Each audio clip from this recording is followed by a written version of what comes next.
Catalina and Kiera's story.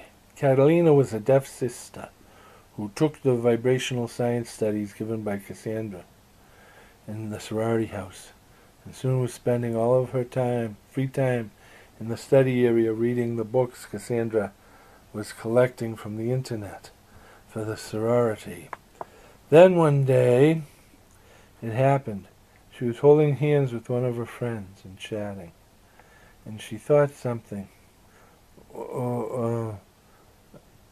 And she thought something about her friend Kiera. And she thought something, and her friend Kiera heard it. Then after saying about it, they tried holding hands again, and it worked. "Oh my God," said Kiera, "we're thinking to each other. We're sharing each other's thoughts. How is this possible? Cassandra, in the classes she teaches that I've been attending, it has to be," thought Catalina. So she and Kiera went straight to that night's study session. And after introducing Kiera to the group, Catalina told the group that what had happened, as long as we're holding hands, we can hear each other's thoughts. And to everyone's amazement, they sat facing each other, their feet touching. Cassandra handed Catalina a book, and Catalina read from it, with everyone watching what she read, and Kiera signed it almost as fast as Catalina thought read it. And after that night, Kiera also had the gift, simply by holding someone's hand. As long as they were in physical contact with each other, they could communicate with their minds. As long as they were physically touching, touching each other's feet, their feet touching or their hands touching, that was enough, and they could hear each other's thoughts.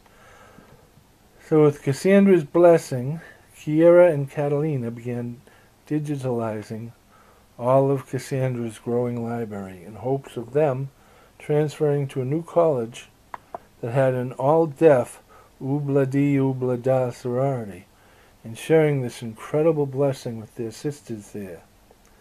So this is what they did. But after months of leading study groups in vibrational science at their new school, they were unable to share the gift. Now this is the next little snippet. Nakata and Nakata's story.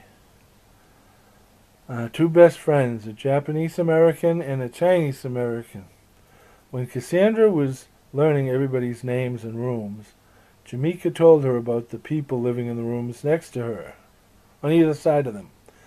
On one side was Samantha and her roommate, a deaf sister named Catalina. And the other side was Nakata, a blind sister, and Nakada, her best friend caregiver. It's complicated. They were childhood friends who were always getting thrown together because of their names. And then they sort of got comfortable with each other and became fast friends, steadfast and true. And because Nakata was slowly losing her sight, her parents began trying to discourage her from leaving home. But she so wanted to go to college and to spread her wings, and she was never the type to give up on her dreams ever, because to hold on to your dreams meant to keep them close and never let them go. Nakata was a fighter, so her parents, they made a deal with Nakata,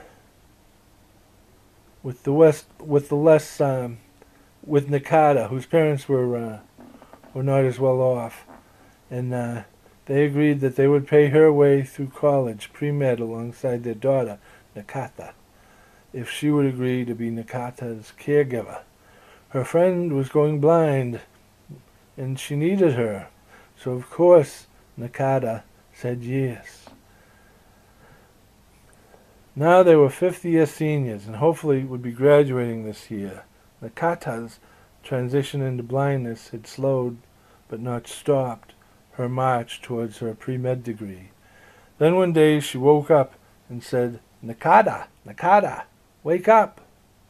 "What?" "What?" "I can see." "What?" Nakata looked into Nakata's eyes and then said, You are lying. Now go back to bed. No! Get me a pen and pad of paper. I can see. It's like sonar. I can see. But I can see. Nakata would have none of it. Well then, go get them yourself. All right, I will. So that's what she did, and then in the retelling of this story later in the day, Nakata said, "And I'll be damned, but that is exactly what she did. And then she drew this. No difference than if she had taken a picture of our room. She had seen it without ever having seen it." Nakata, even Cassandra had thought about how Catalina had shared the gift with Kira, and wondered if Nakata could share the gift with another blind person. So Nakata began inviting people from her support group to a meditation session at the sorority, until one finally said yes. Thomas Gunn, a young man who had lost his sight in a skiing accident at the Olympic trials, said yes. So Nakata picked him up and drove him to the meeting. Hello, everyone. This is Thomas. Hello, Thomas. During the session, Nakata pulled Cassandra aside, and Nakata said, "What's wrong?" And Cassandra said, "Well, for one thing, he's a man." And then Nakata said, "Well, we're not anti-men, are we?" And Cassandra said, "No. But back in my day, they did have a propensity for burning us at the stake." "Well," said Nakata, "he was the only one who said yes." "Well," said Cassandra, "okay, fine. I'm sure it'll be okay. It's a modern age, after all." So then the meeting began, and they all held their hands, and Thomas got flushed and said, "Oh my God. I think my eyesight is coming back. I'm sensing shapes, faces, and so much more. Vibrations, waves bouncing off walls, motion. It's all too much. It's all too much. Let me go." Thomas stood up and stepped away from the group and said, I can get my career back, my dreams. Nakata, I need you to drive me home." "Nakata, I'm sorry, but good night. I have to leave." The circle understood, and we let him go. Nakata drove him home while everyone discussed the possibilities. Next little snippet. Nora Souza's story. The circle formed. Suddenly the sisters saw a woman in the center of the circle who had not been there a moment before. "Hello, hello," we all answered in unison. As we looked around, "Hello, everyone," said Samantha. "This is Nora Souza. She legally had her name changed to Penny Marsh so that she could attend this college back in 1950. And you are seeing her through my eyes because as of this morning, I see ghosts. She's the first one I have seen so far, but I'm sure she won't be the last. Don't know how it happened, but this morning I woke up and she was in my room. I asked her what she was doing in my room, and she said, "You can see me?" I said, "Yes," and I haven't been able to shut her up since. She was a sister here, and she was supposed to graduate in 1950, and well, I guess I'll let you tell her story. I'll let her tell her story. I grew up in a very conservative Jewish family, so college meant everything to me, and it was the greatest gift of my life till I got pregnant.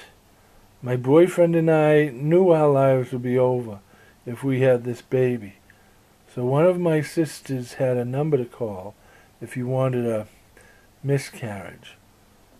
So we called the number and were told to have the $100 ready to give to the doctor before the operation, which he had conducted in the sorority.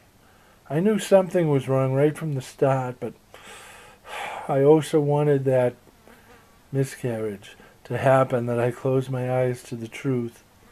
The woman who showed up, she might have been a nurse, at best. And she showed up without instruments. She just grabbed a coat hanger out of my closet and went to work.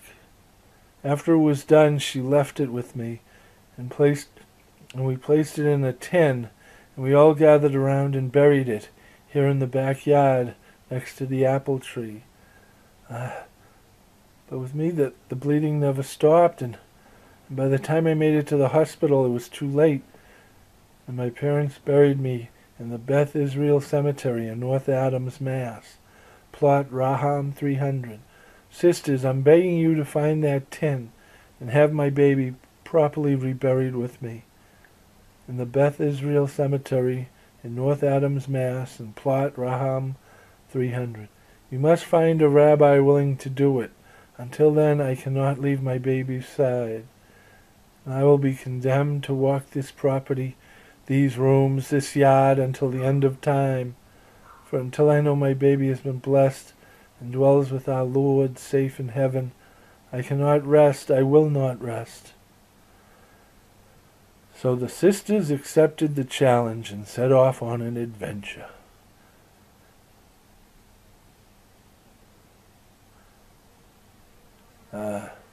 And when Jamaica and the sisters got back to Salem, everyone wanted to know what had happened on their adventure to get that baby buried.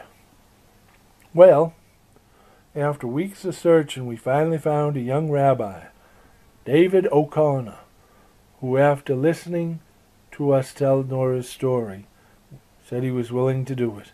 So we all stood around the grave. Nora was wailing away, but I don't think the rabbi could hear her. And when they placed the little pine box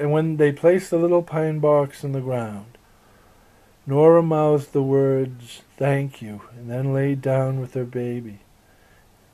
Slowly disappeared. It was a beautiful ceremony, mostly done in a foreign language. Every once in a while the rabbi said something in English, and we all said, "Blessed." Then at the end we all said, "Blessed be the one true judge." And that was it. So we dropped off the rabbi and then drove to the car rental place. "Why are we here?" we all wondered. Cassandra said, "Samantha and I won't be returning with you. So I'm renting you a car that you can drive home." "What?" we all said in unison. "Samantha and I have found our mission in life, to help these lost souls in transition move on to the next life," said Cassandra, "and to help the world to maintain equilibrium and balance. Help people, wherever we find them, to regain equilibrium and balance." What we call ghosts are really psychic wounds and lost souls who are still carrying around these psychic wounds that are preventing them from transitioning from this world. Driving back from the service, and we were all guessing about what the rabbi had meant when he said, "Not everyone needs a gun to their head in order to do the right thing." He had a very heavy Irish accent. There was something real spiritual happening with that rabbi, but it was lost on me. This is not the last we'll be hearing from David O'Connor, I'm sure of it. David O'Connor moves to Salem and becomes a spiritual advisor for the group later on.